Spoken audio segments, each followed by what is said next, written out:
Wakil Ahmed. I'm a student of CSC department in Daffodil International University.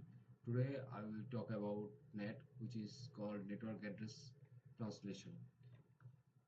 It is a process used in computer network to modify network address information of the IP header to connect private IP to public IP and public IP to private IP. It is used in home office network while several devices needed to access into the internet using single IP address provided by the internet service provider. So let's see how it works. NAT is a processing where public IP transfer into private IP and private IP transfer into public IP. You can see there is a 3PC that is containing private IP, and NAT is installed in the router device. And when the PC tries to connect with the internet, we can see in the table NAT gives it a token number, and also with this token number it comes under a public IP. The public IP also given a token number. By this token number, the IP address is recognized where it will be, where its routes, or where it will be go. So when this PC tries to connect to the internet, it goes under a cover of public IP, and by this public IP, the PC goes via internet and use its necessary word.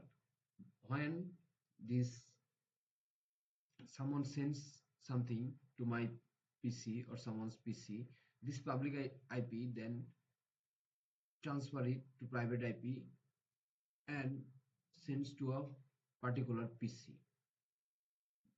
NAT actually transferring, or say we can say it's a way to connect to the internet or the world, because there are public IP have limitations, but private IP is lots of numbers.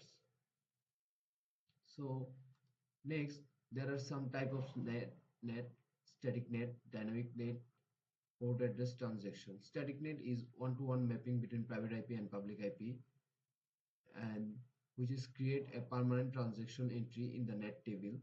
If we say about dynamic IP, it's use a pool of public IP addresses. A public IP from the pool is temporarily assigned to a device. It's not permanent, but it is temporarily assigned to a device to use for temporary work. In the port address transaction or PAT, here maps multiple private IP addressing to a single public IP by assigning unique ports. Enable many devices to share one public IP for simulations internet access, also known as overloaded NAT or NAT overload. That was all.